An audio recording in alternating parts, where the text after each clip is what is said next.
আল্লাহর নবীর সাহাবীরা কখনো ওই রওজা পাককে ওটাকে কবর মনে করতেন না। ওই রওজা পাকের মধ্যে আমার নবী মরা অবস্থায় শুয়ে আছে, নাউযুবিল্লাহ আস্তাগফিরুল্লাহ, মাজাল, এটা কখনো সাহাবীরা মনে করতেন না। সাহাবীদের যখনই মন ছুটে যাইতো আল্লাহর রাসূল সাল্লাল্লাহু আলাইহি ওয়াসাল্লামের সাথে কথা বলার জন্য সাহাবায়ে কেরাম দৌড়ে সেখানে চলে যাইতে। আমি এখানে এসে আমার নবীর রওজা পাক জড়ায়া ধরেছি, আমার নবীর সাথে আমি বিন বিন করে বিড়বিড় করে আমার মনের ফরিয়াদ বলতেছি, এটা তোর কাছে ভালো লাগে নাই? শোন শোন শোন, এই মারওয়ান শুনে রাখ, ইতু রাসূলুল্লাহ সাল্লাল্লাহু আলাইহি ওয়াসাল্লাম, আমি কোন, এটা তো রাসূলে পাক সাল্লাল্লাহু আলাইহি ওয়াসাল্লাম, ওয়ালাম আতিল হাজার, আমি আবু আইয়ুব আনসারী কোন পাথরের কাছে আসি নাই।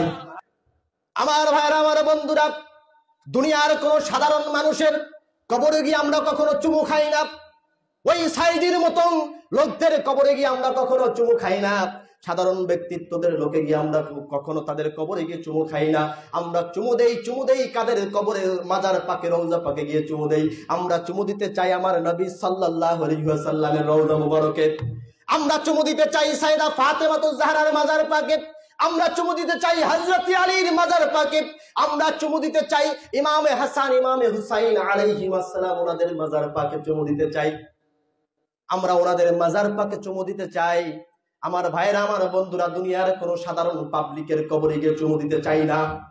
হাদিসে পাকটি ইমাম আহমদ ইবনে হাম্বল তার মুসনাদের মধ্যে ৫ম খণ্ডের ৪২২ পৃষ্ঠার মধ্যে উল্লেখ করেছেন। আল্লামা হাকিম রাহমাতুল্লাহি আলাইহি, ইমাম বুখারীর শিষ্য, তিনি তার আল মুস্তাদরাক আলা সহিহাইনের ৪র্থতম খণ্ডের ৫৬০ পৃষ্ঠার মধ্যে উল্লেখ করেছেন, হাদিস নাম্বার ৮৫৭১। হাদিসে পাকের মধ্যে হযরত দাউদ বিন আবি সালেহ রাদিয়াল্লাহু তাআলা আনহু ফরমাচ্ছেন, ক্বালা আকবালা মারওয়ান ইয়াউমা ফাওয়াজাদা রাজুলান ওয়াদিআন ওয়াজহাহু আলা কবরি। একদিন মারওয়ান, মুয়াবিয়ার শিষ্য, মুয়াবিয়ার শাগরেদ, মুয়াবিয়ার ডান হাত ছিল মারওয়ান। এই মারওয়ান একদিন আল্লাহর নবী সাল্লাল্লাহু আলাইহি ওয়াসাল্লামের রওজা পাকে আসলেন। রওজা পাকে আসলেন, আসার পরে দেখলেন মুহাম্মদুর রাসূলুল্লাহ সাল্লাল্লাহু আলাইহি ওয়াসাল্লামের রওজা পাকটাকে এভাবে জড়িয়ে ধরে কেউ একজন বসে আছে। আল্লাহর নবী সাল্লাল্লাহু আলাইহি ওয়াসাল্লাম হাদিসে পাক, এটা আলামিনের কোনো বানোয়াটে কিচ্ছা কাহিনী শুনাইতেছি না, কাদরিয়া তরিকার কোনো কথা বলতেছি না ভাই, হাদিসে নববী। মারওয়ান আসলো, দেখলো একজন ব্যক্তি আল্লাহর রাসূল সাল্লাল্লাহু আলাইহি ওয়াসাল্লামের রওজা পাকটা এভাবে আগলায়ে ধরে, আহারে মোহাব্বতের সাথে কত মোহাব্বত নিয়ে ধরে বসে আছে। আজকে যেমন এই যে মাওলা পাকের উরুস পাকে গেল, না জানি কত মানুষ, কত মুরিদান গিয়ে আমার বড় হুজুর পাকের বাজার পাকটা জড়ায়া ধরবে। না জানি কত মানুষ গিয়ে ওই মেদিনীপুর পাকে গিয়ে আমার বড় হুজুর পাকের মাজার পাকটা জড়ায়া ধরে বসে বসে কাঁদবে। ও ভাই মুসলমান, তুমি এই ভালোবাসা বুঝবা না, তুমি এই মোহাব্বত তুমি বুঝতে পারবা না, কারণ তোমার ভিতরে আমার আল্লাহ তাআলা খতামাল্লাহু আলা কুলুবিহিম, তোমার অন্তরের উপরে আমার আল্লাহ রাব্বুল আলামিন মোহর মেরে দিয়েছে। আমার ভাইরা, আমার বন্ধুরা, মারওয়ান গিয়ে দেখলো একজন ব্যক্তি গিয়ে আমার নবীর রওজা মুবারকটা এভাবে আগলায়ে ধরে ধরে বিনিয়ে বিনিয়ে সেখানে বসে বসে কাঁদতেছেন, আর আমার নবীর সাথে বিন বিন করে বিড়বিড় করে করে কথা বলতেছেন। কারণ সাহাবায়ে কেরামদের ভিতরে আকীদা ছিল আমার রাসূল সাল্লাল্লাহু আলাইহি ওয়াসাল্লাম রওজা পাকের মধ্যে শুয়ে থাকতে পারেন, কিন্তু আমার নবী সাল্লাল্লাহু আলাইহি ওয়াসাল্লাম মরা অবস্থায় শুয়ে নাই, বরং আমার নবী সাল্লাল্লাহু আলাইহি ওয়াসাল্লাম দুনিয়ায় থাকা অবস্থায় যেমন ছিলেন, উনি রওজা পাকে যাওয়ার পরেও ঠিক তেমনই আছেন।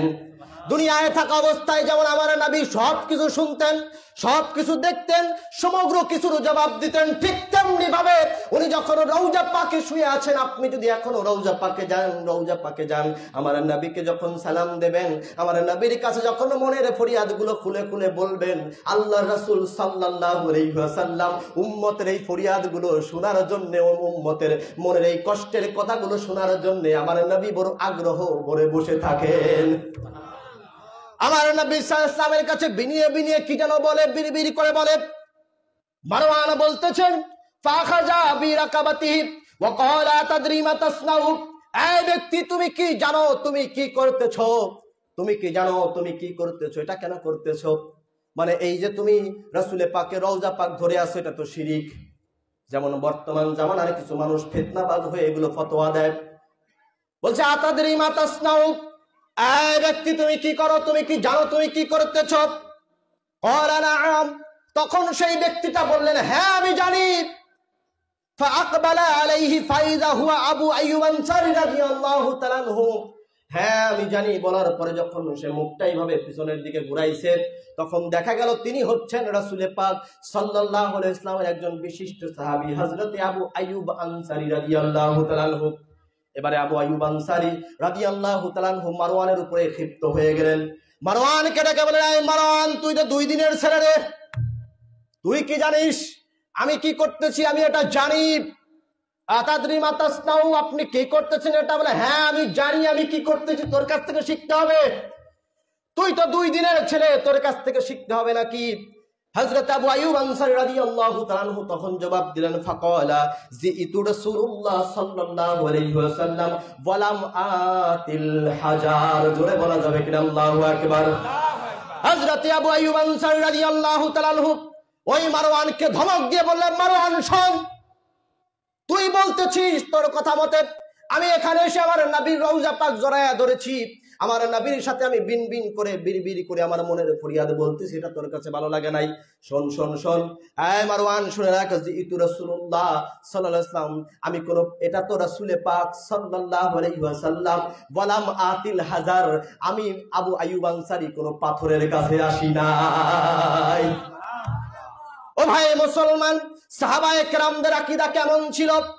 বলছেন জিইতু রাসূলুল্লাহ, আল্লাহর নবী সাল্লাল্লাহু আলাইহি ওয়াসাল্লাম রওজা পাকে শুয়ে আছেন, তিনি রওজা পাক ধরে আছেন আর বলতেছেন জিইতু রাসূলুল্লাহ, এটা মুহাম্মাদুর রাসূলুল্লাহ, আমি কোন পাথরের কাছে, কথা বলেন, পাথরের কাছে আসি নাই। পাথরের কাছে তো আমি আসি নাই, আমি তো এসেছি আমার নবীর কাছে, আমার নবীর সাথে আমি ফরিয়াদগুলো বলতেছি, আমার নবী আমার ফরিয়াদগুলো শোনেন। ও ভাই মুসলমান, এত সাহাবী সাহাবী আপনি করেন, কোথায় আপনার সেই সাহাবীদের আকীদা? কোথায় আপনার সেই সাহাবীদের ফরিয়াদ? সাহাবীদের সেই কথাগুলো তো আপনার ভিতরে নাই। আল্লাহর নবীর সাহাবীরা কখনো ওই রওজা পাককে ওটাকে কবর মনে করতেন না। ওই রওজা পাকের মধ্যে আমার নবী মরা অবস্থায় শুয়ে আছে, নাউযুবিল্লাহ আস্তাগফিরুল্লাহ, মাজাল, এটা কখনো সাহাবীরা মনে করতেন না। সাহাবীদের যখনই মন ছুটে যাইত আল্লাহর রাসূল সাল্লাল্লাহু আলাইহি ওয়াসাল্লামের সাথে কথা বলার জন্য সাহাবায়ে কেরাম দৌড়ে সেখানে চলে যাইতেন। এবং শুধু চলে যাইতেন না, আল্লাহর রাসূল সাল্লাল্লাহু আলাইহি ওয়াসাল্লামের কাছে গিয়ে তারা বিনিয়ে বিনিয়ে তাদের মনের ফরিয়াদগুলো বলতেন। ঠিক যেমনি ভাবে আমার নবী দুনিয়াতে থাকা অবস্থায় তারা বিনিয়ে বিনিয়ে বলতেন, ঠিক তেমনি ভাবে আমার নবী দুনিয়া থেকে যাওয়ার পরেও সাহাবায়ে কেরাম ঠিক একই ভাবে গিয়ে তার কাছে মনের ফরিয়াদগুলো বলতেন।